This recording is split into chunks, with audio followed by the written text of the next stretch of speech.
When the drum beat changes, the dance must also change. Hello, good evening. Welcome to Friday, December 19th, 2025. My name is yours truly, Kofi Asante Mensah. This is Pulse of the Week here on NSG News GH. All right, welcome to the program.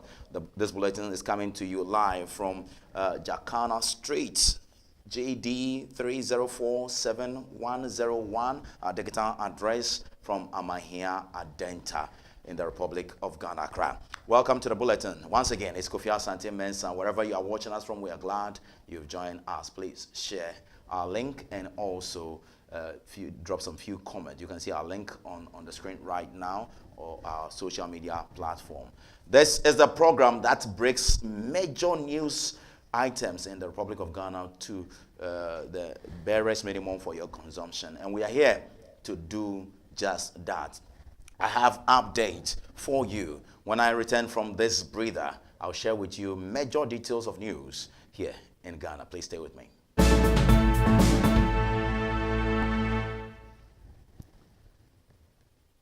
All right, thank you very much for joining us once again. We'll begin the bulletin from the office of His Excellency John Dramani Mahama, because today he visited he hosted and visited the Diaspora Summit and shared some few comments over there. I would love to begin today's program from that very note. President John Dramani Mahama has called for a deliberate unification of the African diaspora against long-standing and colonial mindset. According to him, this will be a strategic reversal of historical oppression to take back power. He made this call at the Diaspora Summit 2025 held in the Accra International Conference Center today. Time for them to be loaded as cargo onto ships. Given all this, it will be safe to assume that a significant percentage of the enslaved people, even if they did not originate from the area that is now called Ghana, passed through it on their way to the slave destinations. What followed for each and every one of those individuals is as much a part of Ghana's story as what followed for us who remained firmly rooted here on our soil, but were subjugated and rendered second-class citizens nonetheless through colonization. As Kendrick says, bear with me for a second and let me put you on the game.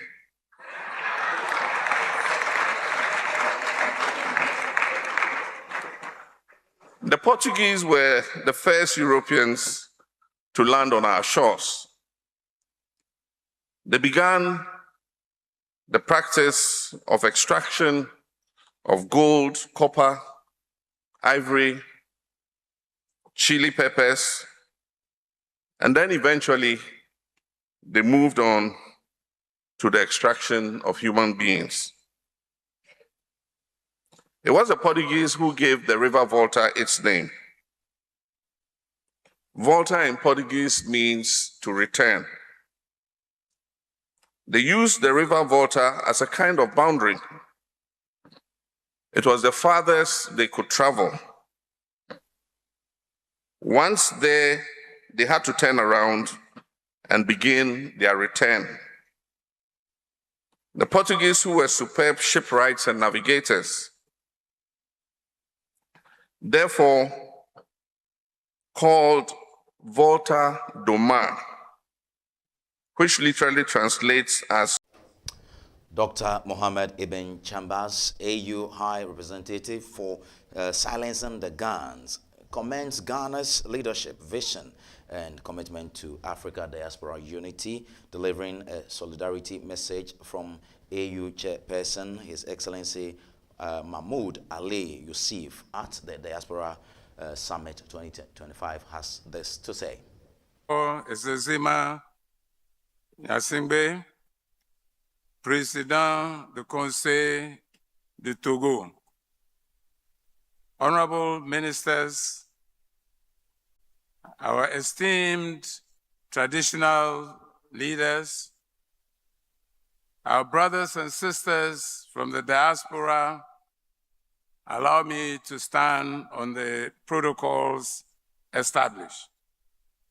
I have the honor to address this distinguished gathering on behalf of His Excellency Mahmoud Ali Yusuf, Chairperson of the African Union Commission, and to convey his warm greetings and sincere appreciation to the government and people of the Republic of Ghana for convening this important Accra Diaspora Summit. Thank you, Mr. President. I wish to recognize at the outset the valuable custodianship of His Excellency John Dramani Mahama, President of the Republic, as the African Union leader on advancing the cause of justice and payment of reparations to Africans. Your convening this conference comes at a moment of historic consequence for Africa and people of African descent worldwide. It takes place under the African Union's theme of the year for 2025, Justice for Africans and People of African Descent through Reparations, as designated by the Assembly Decision 884 and reinforced by subsequent Assembly decisions mandating coordinated system-wide implementation across African Union architecture. Over the course of this year, the African Union has moved decisively from declaration to action. The year of justice and reparations has not been only symbolic, it has been. All right, let's do some more stories. Leave the Diaspora Summit 2025 and move to some accountability series stories here from NSG News. My name is Kofi Asante, and this is Pulse of the Week, and this is our update, news update for you. And the Attorney General and Minister of Justice, Dominic Akrotinga Ayenene, has disclosed that former Finance Minister Ken Ofori-Atta has hired some of the top lawyers in the United States of America, USA, to fight the extradition process started against him. Dr. Ayenene, who made this known at the Government Accountability Series on Thursday, December 18, 2025, said the cabal of lawyers hired by Ken Ofori-Atta does not. I'll bring that story to you again. Dr. Ayenene, who made this known at the Government Accountability Series on Thursday, December 18, 2025, said that the cabal of lawyers hired by Ofori-Atta does not deter his resolve to bring the former minister back into the country to face justice. There is a sense that persecution will take place rather than prosecution, that a person will not be treated fairly if extradited. It's most likely, extradition will not take place. If you cannot show by your extradition packet, that is the request that you have sent to the U.S., that the one that I have sent to the U.S., there is sufficient evidence, okay, to come to a conclusion, a reasonable conclusion that a crime has been committed, even though you still have the burden to prove that crime beyond reasonable doubt, all right, extradition may not be granted. So the basic point I want to make is that, yes, the principle of reciprocity applies, okay? And I would have been very happy to hand over Abutrika as I have done, okay? And then get Ofori-Atta quickly in return, all right? But usually, the extradition proceedings take place in a court of competent jurisdiction. In our case, that is the district court, all right? In the U.S., it will also be the federal district court. Now, mind you, the person who is the subject matter of extradition will fight it in court, Okay, so the American authorities won't just take my request and say, here you are, here is Ken Oforiatta, and then here is, his other accomplished, and you take them, and then they can face trial. It will have to go through court proceedings in the U.S., all right? And I just got to know,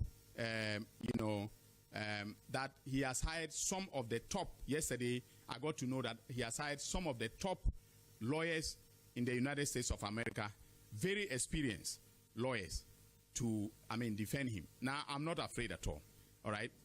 I am not afraid at all. But it means that there's going to be a fight in the federal courts in the U.S. If the district court says no, he will go to the circuit court, all right? If the circuit court says no, he's entitled to go to the U.S. Supreme Court to fight his case. So I cannot tell you that he will come tomorrow or he will come the next day, okay? And I'm just being honest. Accounting to the people means being explicit and truthful. So this is what, we are faced with. But I have, on behalf of the government of His Excellency John Dramani Mahama, we have taken the requisite steps to bring him to Ghana to face trial. And if I were him, this is his home. He should just join the next flight and come here. Under my watch, he will not be treated unfairly. He will go through due process and be prosecuted just like any other person, just like Kobina Edubohi or Hanan or any of the persons that I have filed charges against. Now. All right, so let's still remain here at the accountability series because Dr. Ayenini further stated that he never said Kwabena Eduboahin stole money in Ghana must go back. This is his remarks. I just want to ask the critical questions because what the strategy that Kwabena Eduboahin and his acolytes in the social media and mainstream media have engaged in is to continuously misreport. At some point in time, I thought of bringing applications for contempt because they are undermining the very administration of justice. Have you ever seen or heard my deputy, the Honorable Justice Srimsai, commenting on the case after court? I have given him strict instructions. We don't do that. All right? We are the leaders of the bar. We must go by the ethical traditions of the bar. You don't comment on a case in a manner that adversely, affects the case that is being made in court. But this is what they have been doing. So they get bloggers, they pay everyone to be saying things that are not. So for instance, if you say, the evidence is now coming out that Ghana must go bags of money were being transferred, it's normal at the national security. We still remain with the accountability series because there is more over there. The Attorney General further stated that Ghana has actually recovered over 15 million Ghana cedis from fraud and crypto. The major announcement that I have this morning is in relation to an investigation conducted by the Economic and Organized Crime, which led to a very big recovery of proceeds of crime. As you are all aware, the Economic and Organized Crime Office is one of the key law enforcement agencies that works directly under the Office of the Attorney General. Since assuming office as the Attorney General, I have worked closely with the Executive Director of the office, that is EOCO, Mr. Raymond Archer, and the management and staff of the EOCO to ensure that the fight against economic and organized criminal enterprises is sustained. The investigation I'm about to announce and the results of that investigation demonstrate the commitment of the Economic and Organized Crime Office to the fight against organized criminal enterprises. The investigation, which by the way is still ongoing, was complex and at the same time groundbreaking. In or around 2019, a criminal network comprising mostly of Chinese and Malaysians targeted both Ghanaian and British citizens using e-commerce websites and online fraudulent investment schemes. The gang established a Ghanaian company in 2019 to front their criminal enterprise. According to official records obtained by the Economic and Organized Crime Office, the company's principal business was described as general trading and online trading and marketing. This is how the criminal enterprise worked. The victims were permitted to purchase products online from the company's e-commerce website by paying a registration fee. Once the victims signed on, they were encouraged to purchase investment packages, which range from 770 Ghana cedis to 9,240 Ghana cedis. The criminals developed attractive flyers to promote fraudulent investment and categorized the investment into classes. So they had VIP 1, VIP 2, VIP 3, VIP 4 to VIP 5. And depending on the package, the price would enhance or increase. Victims were informed that they would make fantastic earnings by operating trading accounts as well as owning an online shop and trading in the company's goods on its online platform. Typical of most Ponzi schemes, victims were encouraged to embark on recruiting other victims through networking and referral systems. These investment packages could also be purchased via virtual currencies. The payments to the company in Ghana were either made by mobile money, cash, or via a crypto wallet. The criminals produced a how-to video demonstrating how to make payment using virtual currency. This video greatly assisted the Economic and Organized Crime Office in tracing the crypto wallet, which was used to receive the money and launder the proceeds of the criminal enterprise. Using very sophisticated tools such as chain analysis reactor, a software used to analyze cryptocurrency transactions on a blockchain, the EOCO identified the transfer of funds into the cryptocurrency wallet linked to the criminal enterprise. EOCO investigators established that the crypto wallets of the company were held on a crypto exchange platform called OKX, which was located offshore Seychelles.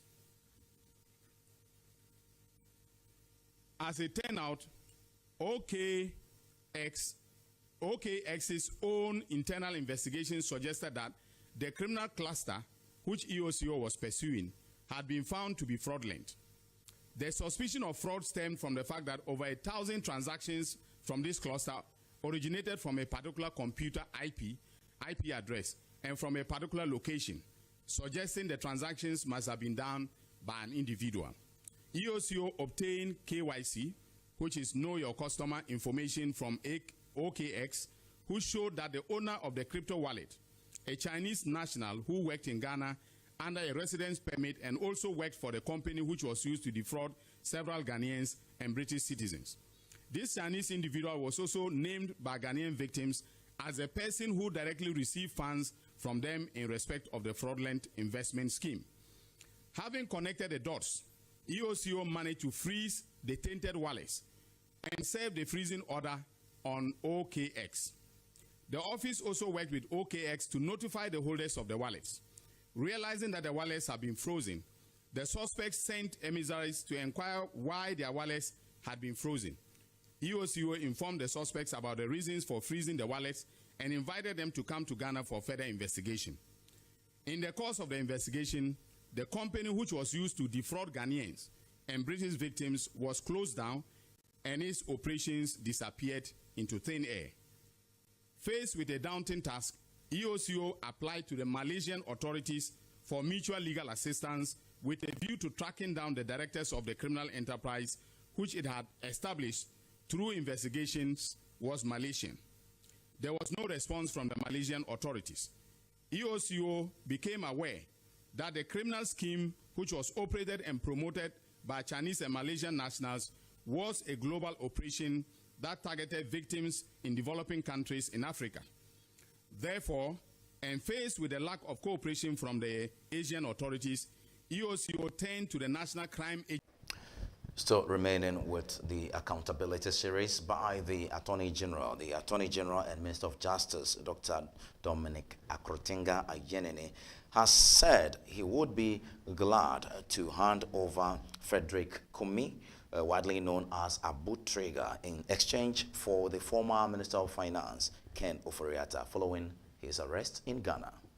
Thank you very much. So your first question relates to repatriation and prosecution. Well, I don't remember precisely what the Honorable Minister for the Interior said with respect to whether we will repatriate those who have engaged in romance scam or will prosecute them here in Ghana. But granted that he said he will rather repatriate them to their countries of origin rather than prosecute them, all right, you always have a choice. And in the case of romance scam in particular, the victims may not be Ghanaians, all right. The crime would have taken place within the territory of Ghana. In other words, within the jurisdiction of Ghana, meaning that Ghana has, authority or the power to prosecute the persons involved in that crime, all right. But it is also the case that the country of the victims will also have the power to prosecute. All right. The choice that you have to make is whether you want to expend resources prosecuting them or you want to repatriate them. And if you are repatriating them, you have to give reasons to the country. Say, let's say that they are Nigerians. We don't just repatriate by taking them to the Nigerian border and letting them, get off the plane or the bus, and that is the end of the story. Okay? We hand them over with documentation to the Nigerian authorities, and they can then decide that they are going to take action, to prosecute them. Okay? So when it comes to romance scam, it is a complex story. So, for instance, in the case of those that we are faced with now, with Abu Trika being the latest one, all right, most of the victims are Americans, all right. In his case, the story is that the romance scam led to elderly Americans losing as much as $8 million United States of American dollars. And that is why the extradition request was made, all right. Now, we didn't investigate the crime itself, okay. We didn't know or had no basis to suspect that he was engaged in those criminal activities. Of course, sometimes if you take the lifestyle, you do a simple lifestyle audit, it can come up that this person must be getting illicit proceeds. That is why the person is living so, lavishly. All right, but that wasn't done. We didn't do the investigation. We didn't build a docket. So we cannot purport to just all of a sudden receive a docket from the United States of America requesting for extradition. Then we say, okay, you know what? We will retain the person here, take your evidence, and then go to court. In fact, the courts will even fight us if we adopt that kind of approach. Okay, so it's a complex governmental decision to take. I know some of those people are fellow citizens who are engaged in the romance scam, and there is a school of thought that says that we should be lenient with them, but all crime is crime, and we need to hold everyone accountable who has engaged in criminal, conduct, and this is the way to go. Right. So that's the Attorney General, Dr. Ayenene, over there, and we would move from the accountability series and come to the National House of Chiefs relating to Galamsey. This evening, the president of the National House of Chiefs, Odeneho Yaojebi II, has appealed to the government to urgently bring traditional authorities on board in the fight against illegal mining, warning the Galamsey menace is increasingly taking on national security dimensions. The president of the National House of Chiefs cautioned that experiences from neighboring countries and parts of South America show how illegal mining can escalate into organized armed groups, a development, he says, Ghana must take steps to prevent. Ojeahohoye Ajibi II noted that some Galamsey operators are already resisting law enforcement efforts, making the involvement of traditional rulers who are custodians of the land crucial in protecting water bodies, public health, and the environment. We are calling on government to actively involve Nananum in the fight against Galamsey. In fact, Galamsey is now all over the place, all over the country. And if we don't take the necessary steps, we are going to lose out to them. In fact, my fear is even that they are ganging up into armed groups. And if care is not taken, the security forces are going to find it very difficult to flush them out from the forest and from the areas. And if this happens, then just like what is happening by the drug barons in South America, we may have them also challenging security in this country. Speaking at the general meeting of the National House of Chiefs in Kumasi, Ojeahohoye Ajibi II also called for an immediate review of mining and timber royalties paid to traditional authorities. Also, on your behalf, call on government to review the mining and timber royalties percentage given to the areas. In fact, some of us are even advocating that at least 1% of the gross revenue of every mining company should be retained in the area that the mining activities are going on. At least 1%. This is apart from... Right, so that is the National House of Chiefs president over there, and let's do some more Galamsey related stories, because this evening it's featured prominently in Parliament this week. The government has completely revoked the legislative instrument LI 2462, which granted power to the president to authorize mining in forest reserves in the country. This comes after the Environmental Protection Mining in Forest Reserves Revocation Instrument 2025 matured into law on Wednesday, December 10, 2025, following the its laying in Parliament by the Minister for Lands and Natural Resources, Emmanuel Ama Kofi-Boa. Recently, when you listen to what the Health Service or Ministry of Health are saying with regards to HIV, it is very rampant now. So, Mr. Speaker, as much as I support this ratification, I want to just call on every organization, whether government or non-government organization, that it should be mandatory requirement, that if you are going to be engaged, either employment or whatsoever, HIV/AIDS testing should be part of it. Consider as a first step, but it is not entirely, it is not essentially, it is not clearly the promise of the president.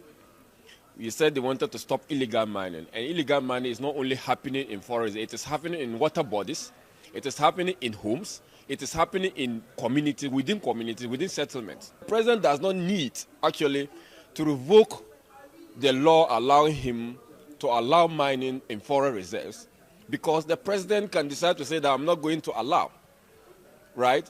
It will not change anything. So I just think this is a cosmetic approach. The fight against illegal mining is getting out of grips of the government, and they want this to use it to assuage the people of Ghana that they are doing something. But in reality, a month from today, illegal mining will continue if they don't do something drastic. It is one of the main commitments that you can ever show, legislation. Because all the things that we need to implement are laws that we need to implement. If you don't have the law, you can't implement. I concede that Galamsey have not been eradicated. Nobody is saying has been eradicated. But the commitment that the president has shown, this government has shown, is more than what we saw in the previous government. We are here to reap the benefit of these efforts, because it's been endemic, it's been practiced, it's been there for a long time. You can't use 1 year to completely eradicate something that has been done for 7. All right, thank you very much. And we're going for a quick breather. When I come back, Pulse of the Week with Kofi Asante-Mensah takes a new twist and a new turn, where we would have a good discussion for today, Friday, December 19th, 2025. Going for a quick breather. Please stay with me. Hi there. What number is this? 3, right? All right. It's time for NSG News. Welcome. My name is Kofi Asante-Mensah. And here at NSG News, you'll get serious documentary to watch, news, reviews, views, and what have you, because we have Pulse of the Week and also exclusive on the hot seat. On NSG News, we say news with integrity.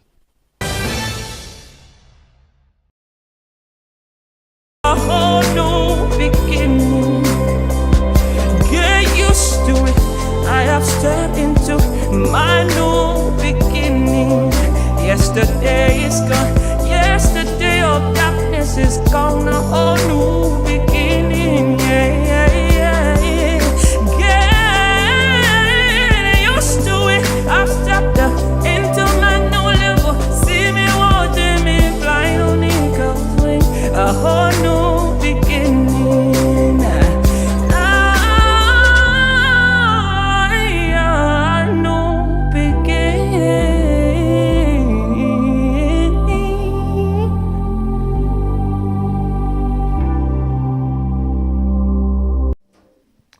Thank you very much. Always a pleasure to have you back. My name is Kofi Asante-Mensah. This is Pulse of the Week, and the program's name is Pulse of the Week. The station is NSG News, and we are streaming live on YouTube right now. Please catch us live, like our page, and those are channels on the various social media platforms. Please like our page and share it to the rest of the world to also comment and share their opinion with us over here. I'll be glad to read it. Thank you very much for joining us. We are going to the discussion segment here on Pulse of the Week, NSG News, here on NSG News TV. All right, NSG News GH, I must say. All right, so we are getting into that very discussion that we actually started last week, I should think so. I started that very discussion, or I was about to start that very discussion, but we couldn't have enough time to talk about it. But one thing I would love to start with is the pollster, Mr. Musa Dankwa, who has featured prominently this week because he did a poll and clearly stated that the Pandai seat will be won, or the NPP candidate, Matthew Nyendam, is actually ahead of the NDC candidates. And I have him also on Zoom tonight to share more light on it, even though the Supreme Court has suspended it for the 30th of December. And the hearing for that very court case is on the 13th of January, after we celebrate the Christmas and the New Year. On the 13th day of January, the Supreme Court will hear that very case. And it is then, after that very court hearing, or after the adjudication, then the Electoral Commission will prepare for that rerun of the Pandai seats. But his polls are just there. The NDC is also saying they are not stopping campaigning. They are there on the ground and they are campaigning. The NDC, we understand from the NPP, the NDC tells us the NPP are also on the ground, but the NPP tells us here in Accra that they are not on the grounds. They are not campaigning. They are respecting the courts. So we would find out independently and find out who is campaigning and who is not, because the NDC, they've been clear with us that they are campaigning. The NPP says they are not campaigning. We also saw within this week what featured another prominently is the presentation of the Boko mediation report to the presidency. And I hear Boko is under curfew as we speak today, Friday, 19th day of December, 2025. Boko is under curfew. What really happened? I have some videos to share with you if you stay with me. And there were some few unrest or uprising over there. People were just doing things unlawfully. And there is curfew in Boko. We would also settle down to start the discussion, if we can, today with Aim Liquid, the host of Hot Sit here on NSG News. We want to look at the first year of John Dramani Mahama by way of his second term of office. His second term of office, or his second mandate as given to him by the Republic of Ghana, or Ghanaians. His first term. He was sworn in office on January 7th, but the election took place on December 7th, Today is December 19th. So you watching me right now, are you happy you elected John Dramani Mahama after 1 year? Are you happy? Or if the opportunity is granted you today, 19th day, or even the 7th day of December 2025, if we have to roll the clock back and you have to vote today, would you still vote for John Dramani Mahama? These are some petty questions we'll be asking our special guests or discussants when they join us on Zoom. I think Musa Dankwa's connection is not helping, and we want to get Musa Dankwa connected with us very well. But the host of the hot set, Aim Liquid, has joined us now, media personality, all the way from the United Kingdom. Aim, always a pleasure to have you. All right, so Aim hasn't joined us yet, and I think we have some few disconnections with our Zoom, and we'll be getting it connected so we can have this pulse of the week discussion segment. I think one of them is back now. Who is back? Aim is back, all right? Let's go to Aim now. Mr. Aim Liquid, always a pleasure to have you, sir.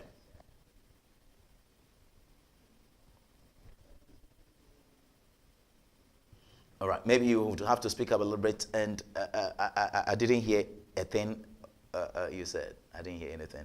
All right.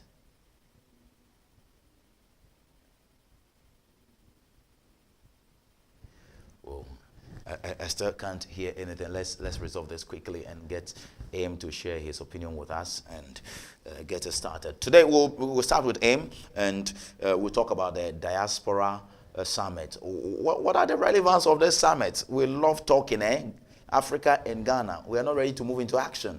We love talking. And John Dramani Mahama was celebrated. They celebrated several media icons. Just a media? No, several African political leaders like Kwame Nkrumah and a couple of other great personalities by way of political leadership. And it looks like several years, over 80 years, we are still talking, and we love talking. Some people say talking is also good. You have to strategize.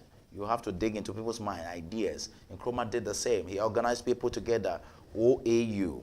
Then eventually became AU, all right? So bringing people together, forces together as Africans, as black people, people from the diaspora, it's also good. So let's get to Aim now and check if we can hear him. Aim, always a pleasure to have you. I believe I'm not disturbing you, and I can hear you now. I believe so. Aim, please talk to me. Good evening and welcome to the show.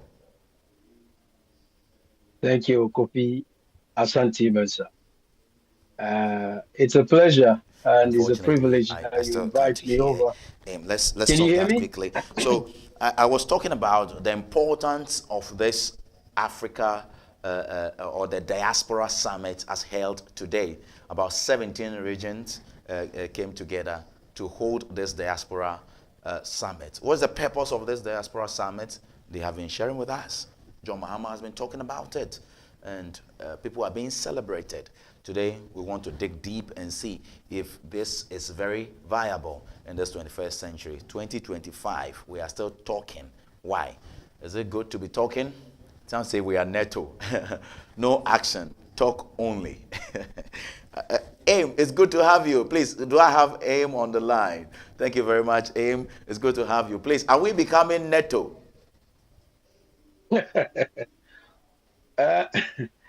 Anyway, Kofi, thank you very much for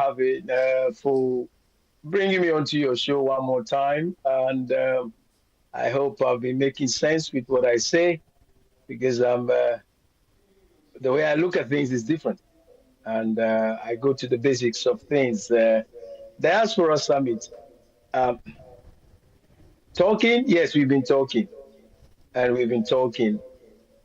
There's nothing wrong to have you talking, when you're engaged or engrossed in an intellectual discussion with a purpose for action. Then, yes, talking is okay. But if you're talking for show, what then? You just said it. We've been talking since. Do we have a corresponding action to execute these things? We seem to be people that have excellent thoughts, excellent certificates, excellent ideas with no apparent action. That's the problem. That's my first comment. That's the multi-billion-dollar question I keep asking myself, and you just asked it rightly. And Nkrumah did all of this to talk, but also did a blueprint that could take action. It looks like we don't have any blueprint. Don't you side with me? I don't think that we don't have blueprints. I remember when we were younger and in school, there was this Vision 2000, something like that in Ghana. I think it's 2000 or so. What came about? That is a blueprint. I think Vision 2020. No, there was a Vision 2000 before 2020. Yeah, I think there was something like that. There was a Vision 2000. 2020 is just when we didn't achieve Vision 2000, we moved on to Vision whatever. Vision 2020. Okay, if it's Vision 2020, we passed 2020. What are the results and evidence of Vision 2020? Last time you invited me onto this show, I said to you that let's be blunt and let's be honest. The West has achieved something. Even the Asians and the Eastern part of the world are beginning to make their progress. Okay? Those things have not come to be by just sentiments. They came by deliberate and intentional decisions. One issue that we have in Ghana, before I even go Africa, is selfishness is the driver of the things we do. I'll stop there.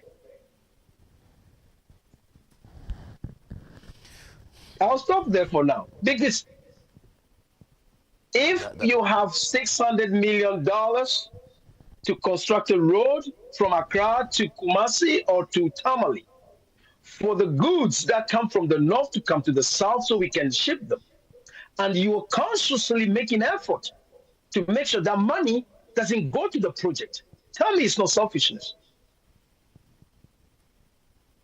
Tell me. We don't think so much about the communal benefit and the corresponding side effects for not executing those communal projects. Look, I said it last time, there's something inherently wrong with our mentality. So, blueprint, talk, vision this, vision that. Visions don't deliver themselves, people do them. How much of those visions do we have built into our curriculum to start with?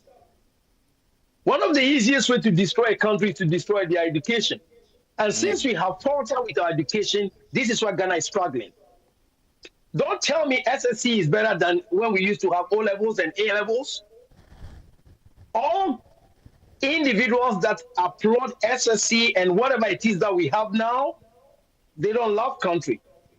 Because when what they call San 7 or elementary from 4, people could finish school elementary from 4 and go to offices and work. How many people can work in offices from GSS? What do they even know? Kofi, listen, asking a different question. I don't want to be too much. Clearly. So diaspora, whatever. I don't know. Kofi, talk to me. I'm here. Clearly, you are not enthused by this diaspora. No, summit. I'm not. Any thinking Ghanaian and African is, look, it's about time that we go beyond all this facade of screen, talk, do this. Yes, the people at the summit may mean well, but what is the foundation on which they are building these things?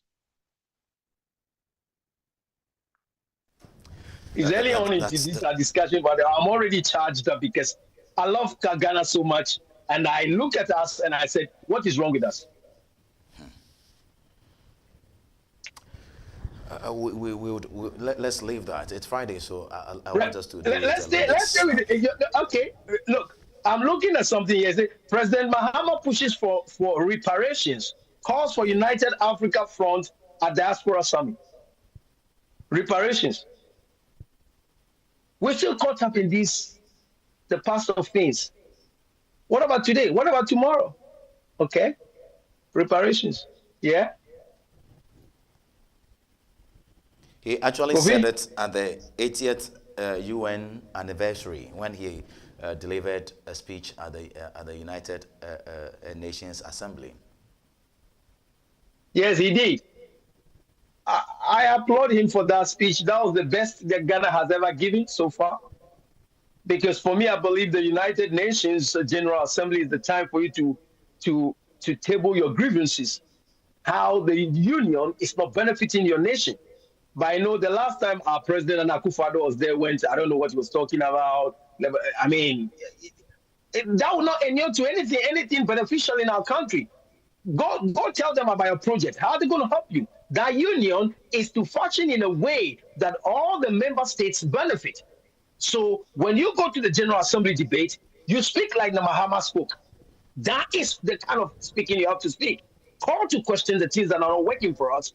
Challenge decisions that are against us. And that is the best. The one that Akufo-Addo did was the worst, the last one before now, was the worst we have ever had. When talking about Africa, one market and all those things. You know that the West is in contention is with us, whether we like it or not. We are in a world where everybody wants to survive. I don't blame the West for what they do. I blame us for not doing enough to push them back. You cannot blame a man for wanting to survive. So if the West is wanting to survive off our resources, it's our job to rise up, to meet them somewhere and push back, or make a demand, or present how they assess these things. So yes, diaspora this, diaspora that. Look, I was reading something, and where was I reading it? And then it says about the challenge of employees in Ghana wanting to steal from companies. There are a lot of Ghanaians abroad who wants to start business in Ghana, but they will not, because our employee materials, they are always scheming ways to steal. I'm taking you somewhere else, but hey, listen, our issue is too much. Kofi, So I'm not there's sure no whether it's end a in good thing you sight. brought me. I'm not sure whether it's a good thing you brought me tonight, because I'm not so pleased about us. We are better than what we are showing. That's all I'm saying. You don't believe there would be an end in sight pretty soon? This behavior, characteristics you paint Kofi, about Ghanaians and Africans? the will end in change. sight has been before. How old are you now? What are you talking? What are you talking? Kofi, I challenge you back. Look, there were roads that I grew up with, that when I was growing up, they were feeder roads. We drive on them, and they are good. Now they don't exist. There are roads that when it's coming to election, they'll come and plow them and just do something so we vote for them. Those ones, they are gone now. Some parts of Ghana, I can mention those names now. So tell me the improvement. Listen, when we talk about Ghana, let's stop talking about only Accra. Accra is not the only place. Accra is not the only Ghana we know. When people show those colorful buildings at Tetekwati and say Ghana is developing, something is wrong with us. How far do you have to drive from Accra to feel the fact that the country is not developed enough? Huh? Yeah. So diaspora, whatever, I don't know. I wasn't there. If it comes out to produce results, so be it. We talk too much, and I agree. We talk. We have professors going around talking, giving all kinds of seminars, and like poetry. So why didn't you come for the Diaspora Summit? I was busy building something.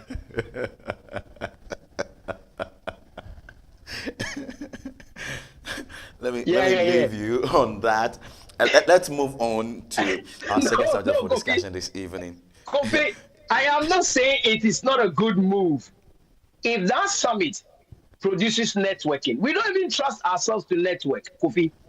That's true. We are skeptical when it comes to business. And I don't blame us, because we have reasons to be skeptical in going to partnership with ourselves. So if that diaspora summit produces partnership, there's new development, there's graders moving around, building structures, strategic structures, institutions, platforms. Then I look forward to the next one and I will be there. I will be there with what I have to offer. The challenge also we have is that when an African person, when a Ghanaian have something to offer, because of his dark skin, our own people will not pay attention to you, except you bring a white man along with you. It's a sacrilege. We are still slaved. And we sit down there pretending. If I don't bring a white man with me to go to any of the Ghanaian institutions there to want to break a deal, 99% of the time, I'm not going to get it. So what is Diaspora Summit? What is wrong with us? Huh? Why must I bring a lighter skinned person to get a deal? You go look around and see all the deals that have been done in Ghana. Who are the people behind it? Hey. Yeah, you heard me. I'm done. I get you, sir. Let's move on. I remember that I went to the so-called premium passport office in whatever. Some Eastern Asian people are the ones that hosted the place. The way they treat us, the way even they position our flag at that place is so insulting. I remember I did a program on it.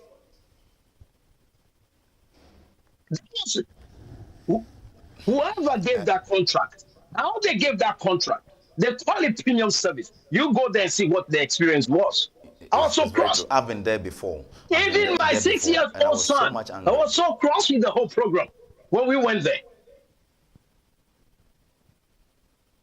I've been there, and I've been quite angry leaving that place that very day. You pay money for premium services, but you are treated even below ordinary service. Find out who are the people who own that services. I don't have a problem with us working with international businesses. I respect us, value the service that we require. But to give service out to people that disrespect us because they think we don't deserve is annoying to me as a person, because I won't do that. Now, I want to call to you and take your opinion or help me do a review of John Dramani Mahama. It's a conversation I would love us to keep it on the burning table for maybe some 4 weeks from now, 3 or 4 weeks. We can keep discussing it. I want us to do a good review of John Dramani Mahama's administration 1 year on. We are saying the good, the bad, and the ugly. And if we want to even begin with the economy, we'll talk about the Ghana cedi, how it was, the rate at which it was as compared to the dollar, and where it is right now. We can talk about the fight of Galamsey. We can talk about education, talk about health, and so many of them. We can segment all this discussion. But I first want to take your prior discussion about this very topic. What do you make of John Mahama 1 year? What comes to your mind readily when they say John Mahama second term, first 1 year? What would be your submission in just some few seconds? Accountability.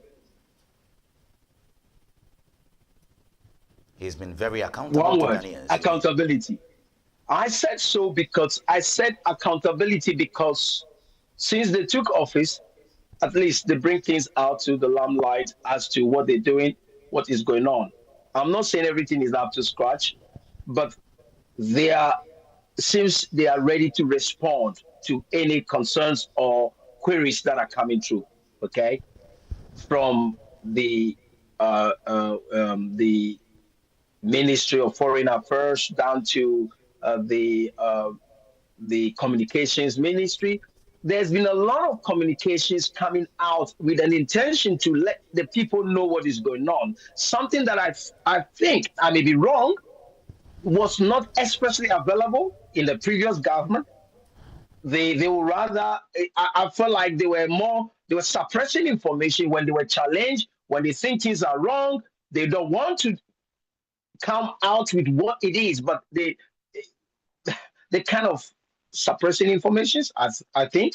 I may be wrong. Especially, for instance, last week when I was telling you that the Office of the Special Prosecutor was challenged to the numbers that they brought as to how much they recovered. They doubled down on it and corrected it. That's accountability. Whether the numbers were deliberately inflated or not, it's not a subject. But a matter is when it was challenged, they accordingly revised their numbers and came back. That's what we want. So if you ask me, Mahama being about a year now, accountability is what I would say. I think that there's some level of accountable schedule to let the people know what's going on and why what is. That's how I put it. I may be wrong. I think you're right, because I have some few lineups over here, and for the good, I think accountability is one of them. Achievements and positive moves, policy initiatives and early gains, physical and economic management. He's been quite good with that. Like I said, one more thing I'll say is continuity of projects. When they came, they've not stopped most of the projects. One of the challenges of the previous government is that all the NDC, in quote, NDC projects were stopped. Hospitals that were near completion were stopped. Right. I remember Manasseh Azure did an extensive coverage of all the hospitals, regional hospitals, district hospitals, polyclinics that were left by the Nana Akufo-Addo government because they were initiatives or were started by the then Mahama government. Okay? But when they came, at least we know the Pokwasi project is still going on. Other projects are still going on, which were under the flagship of Accra on the Dodowa Dental Road is also ongoing. Yes, so accountability, continuity, and fostering delivery of project irrespective of who started it. And I must add that I think on Wednesday or Tuesday, I was in the Volta region using the Dodowa, the Adan route.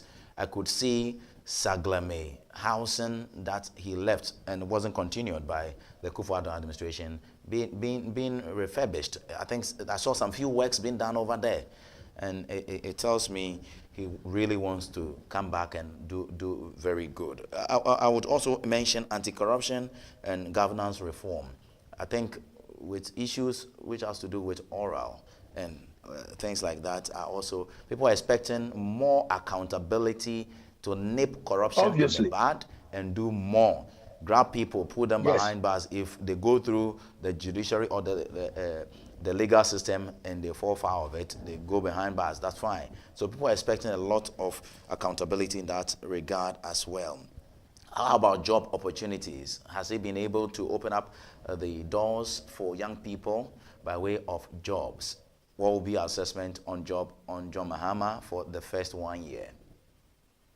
Job count, I don't have statistics, therefore I will not comment on it because I don't want that very, there should be statistic-based analysis. I don't have the numbers, so I can say at least the event of LWAC suggests that a lot of youths are still looking for a job, hence the turnout was so great.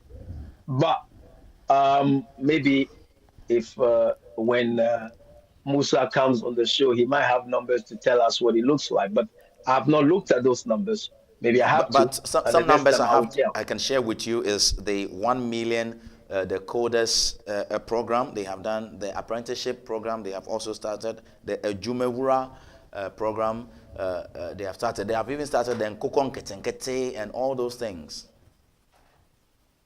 Those are initiatives. What numbers have they delivered as far as employability is concerned? Let's not be caught up in the press conferences to say these initiatives have been engineered or has started. Delivered. Okay, so what's the numbers? How many youths have been employed by Akukon Kitinkiti or yeah, how many? Like I said, I don't have the numbers. But for us to say, because let's be careful so that politicians don't play game with us. They are good at press conferences and make things look good. Okay? So if you hold a press conference to say we have initiated or actually we have started this project, we want to see the numbers since initiation and delivery. What do we have? So it's not enough for you to tell me that there was a press conference to say that we have now done this. Okay, not a problem. At least it's measurable. How many youths have been employed under the Akukon Kitinkiti project? Kofi? I would find out for you. I'll find out for you. But it's good we have opened the discussion I'm only today. saying that let's not just start another superficial treatment of the people and country. Because it's easy to be caught up in press conferences with numbers and statistics and initiatives, which amount to nothing. You get what I'm saying? Yeah. So, yes, I know there was a press conference to say they have started this, but we need numbers to substantiate the fact that the start is actually delivering something. If you are to mark John Mahama, somebody who has gone through this for 4 years and he's come back, and you know, I know you listen and do a lot of Manasseh Azuri stories. The same Manasseh Azuri did in confirm etuko Burkina, if you remember that story, in confirm etu efi Ghana eko Burkina, and John Mahama was brought into that spectrum, and also some allegations about a car gift to John Mahama with respect to corruption and bribe taking and all of that. When you do the 4 years of John Mahama and second coming of John Mahama, 1 year so far, and how Manasseh and people like the anti-corruption journalists and anti-corruption opinion leaders in this country, if I'm asking you to mark John Mahama, as we have opened the review discussion for John Dramani Mahama first 1 year in his second term, if I have to ask you to mark him and be that head teacher who would mark John Mahama today, what percentage of numbers would you give to John Mahama with respect with all the things we have said? I love Ghana too much to put a number on his performance so far. Okay? Ghana across board is having serious deficits. So I'm not going to jump on the bandwagon of these superficial feelings and sentiments and emotions of being this or that. I'm not saying he's not doing anything, but I'm not going to measure it. I don't think it's enough for me to measure him. That's what I'm saying. 1 out of 10. Neither am I saying they're not doing anything. Where Ghana is and where Ghana should be going and where Ghana should be, I refuse to measure him. But you like the resetting agenda for the past 1 year? Yeah, you see, the problem we have is that once we begin to see the seed germinate, then we start dancing and we destroy the seed. Let it grow. Let it grow. Let's keep the fire on and let it grow. Let's not be complacent. That's what I'm saying. So I'm not going to measure him. Pockets of events that seems to suggest, yeah, there's some light popping up, but I'll refuse to measure him. I want to see more. But if you would have to be constructive with respect to criticism, what are some of the bad things you think John Mahama has done? You criticize him constructively, and if he has your ears this evening, he will listen to you and he will watch you. What would you tell John Dramani Mahama with respect to constructive criticism as part of the 1 year that he's been in office? I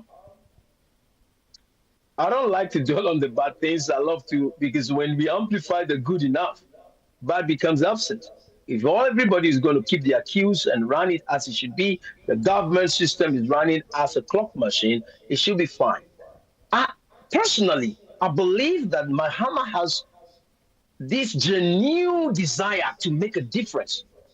That's my belief. But the instruments, the fibers, the arms available to do this is my concern. We see the foreign minister doing what he has to do. I call him the almighty Jata. He's doing what he has to do. Some George. George. Some George. I don't know his name, but I prefer to call him. He said his name is Jata, so I'll call it the Honorable Jata. Yeah. So the Lion Man, right?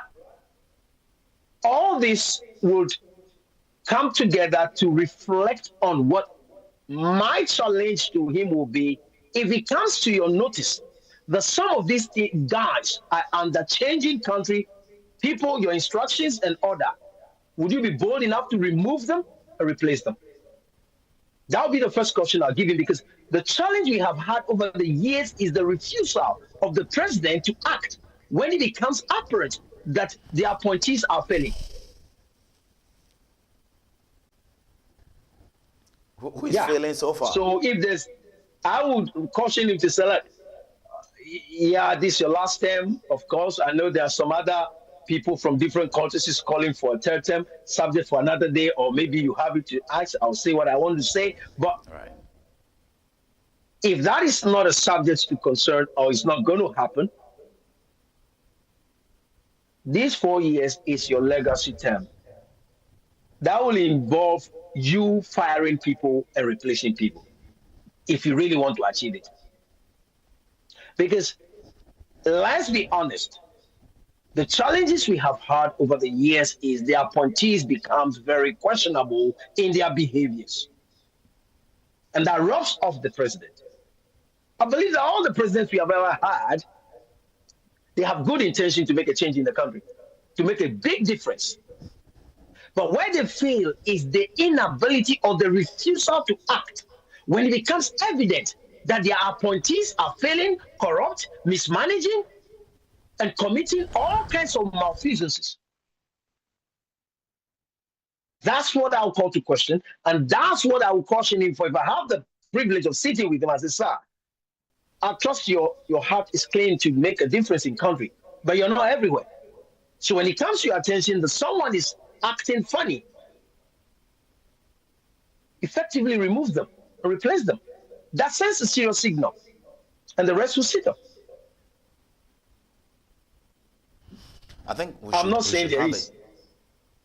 Yes, I was saying I think we should have a show that would look at all John Mahama's appointees for the past 1 year, what they have done. Yeah. We take time to appreciate and scrutinize them. Those who are not doing well, we inform them, we tell them they have to up their game. Me, I don't like the transport minister. I don't like him. Cry. And I'll tell you more when we do that show. A show that will talk about all appointees, especially ministers. The transport minister is a not, and I'll explain further when we get to build up on that very, very show. I want to take your attention to bring that show on. I'll be more than happy to participate. Yes, we have to be country where we carry out programs purposely to measure, applaud where it's due, call to question where it is deficient, or the people are being insufficient in their schedules and mandate. That will help us a lot, because this partisan feeling and sentiment has not been helpful at all, where we will defend people who are failing because they belong to a particular party or an umbrella. So yes, I look forward to that program. Kofi, I'll hold you to it. And I'll do that. I want to take your few remarks on what happened relating to the Boko crisis. Nana Addo Dankwa Akufo-Addo, the former president, started it. John Dramani Mahama came to continue it.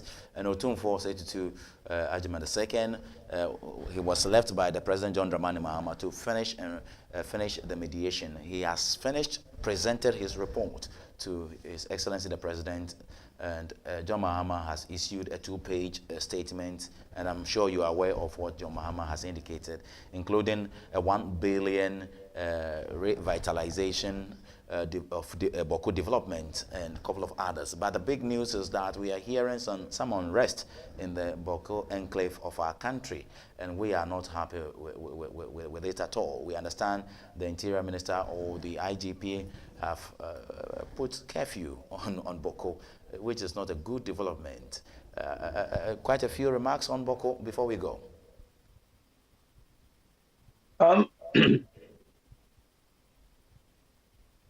Ghana and the chieftaincy matters. And it becomes more difficult to resolve when we politicize it. Okay? So good that the government, working with the traditionals, are taking steps to resolve this, because when these things happen, they affect development in the area, because people are not comfortable to do anything there. People even migrate. They actually move out of that community or that region. So it has a it has a serious impact and effect, and a long-standing one. And this issue has been long-standing. So if the president, the government machinery, and the royal or the traditional machinery are working together to foster a resolution that will be long-lasting, we have to applaud them for that. I read that, yes, there was a meeting with the Royal Highness Otufo, and that the results, it's a good one, or it's looking good. But if there is a sudden issues, that means the police should act. We can question that. The police is to police. If they have enough reason to think there's a need for curfew, so be it, so that that will curtail or will keep escalations within check. That's fine. That should mean they are working, their ears are on the grounds. The challenge is when we have bad actors doing all they can to break the attempts to make. That's the challenge, because if they agree to go to the meeting with the Royal Highness and they are making progress, and suddenly there is some development that requires the police to declare curfew in the community, I can only think about bad actors instigating others to function contrary to what is being achieved. And that's one thing we have to also be careful of as a country people. Again, that will be calling into question selfishness again. Something that we need to really, really, really look at. Selfishness. Is it better for us if there's an agreement to say, let's say they said, okay, if it's I think it's got to do with the Kusasis and the Mampusis. If it comes to the point that there's going to be oscillation of who is or who is not, that's a good deal. So if one sits on the throne for 2 years or 3 years or 5 years gone, then it's the next one. The people don't normally react except somebody is encouraging them to react. The followers always follow somebody. And if the person that they are following is instigating them, they can only but deliver what he wants them to deliver. But I pray and hope that the involvement of the Nana Otumfuo would bring this matter to a halt, because it has affected that area development-wise. Right. So let me say a very big thank you to you. And that's our package for today. Unless you have something few to add. If not, I would like to say a very big thank you for your time this evening, sir. Kofi, what can I say? I can only say thank you for bringing me on the show today. I mean, I think I was charged already before coming on the show anyway, so I started hot, but I think I ended on a good note and a very quiet note. Because, you see, sometimes my passion and no anger, I'm not angry. No, I don't think I'm angry. It's about the fact that when I look at us being in school, the passion, the energy, the desire to do, and we come out of school and still our countries like this. Of course, some pockets of good things happening, and people will deliberately say, oh, Ghana is developing. How far do you have to go from Accra to see that Ghana is not developed? The challenge, we're jumping around AI, the challenge is the internet. Look at data. I said it last time. Jata needs to call this media, this communication people to question, because telcos, the telcos, the telecom companies, they are cheating Ghanaians too much. The Ghanaian is paying more for data. Someone argues to say that because we don't own the systems by which the data come to us. Okay, can't we come out with some sort of deals, agreements that helps us? Because when you look at NSG News, their statistics, viewership is within Accra, as though Accra is Ghana. Do you understand what I'm saying to you? Right. So when I hear learned people jumping around and say because they, okay, let me not say that one. Because, let's not start another conversation. You put me to a halt. Let me end it here. I don't want to continue. I would love to continue, but hey. I just penciled it down. data conversation. Data. We'll talk about data. We'll have to talk about it because Ghanaians are suffering.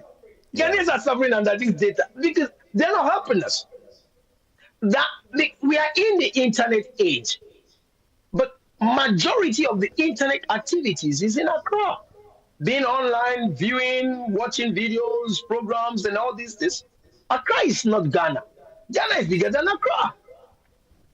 You see, so Kofi, if you allow me, I'll continue. Please I know, put a right? stop to me now before we go somewhere. We've got to go. Thank you very We gotta much, go. sir. Even myself, it's- it's Friday, I got some things later. I won't tell you what it is, I don't ask me because I'm not going to tell you. It's my special personal program. I need to run it. That's true. Kofi, thank you so much for having me. Thank you And very thank you much. for I being appreciate on the you so show. much. God It's a bless you, sir. pleasure and a privilege that you seek my audience to come and speak from country and people point. Thank you so much. Absolutely. God bless you and your team. Absolutely. Thank you very much, sir. His name is M. Liquid, host of I Hot am. Issues here on I am NSG Liquid. News. I thank you, media personality. Thank you very much, M. Liquid over there. And that's how we gradually move the wheels to a bar stop, to a stop, okay? And this has been your show, Pulse of the Week, on the 19th day of December 2025. My name is Kofi Asante Mensah. I've been supported ably by Justice Kluche. Thank you very much. And a big thank you to Francis Entry. We call him Kofi Berry. Kofi Berry. Thank you very much. And they say the town crier does not shout for nothing. Thank you for accepting our shout, because it is not for nothing. We came with something. So thank you for listening to us. My name is Kofi Asante Mensah. This has been Pulse of the Week. God give us life. We'll come back again to do this all over again. It's Kofi Asante Mensah saying goodbye to you. Ta-ta.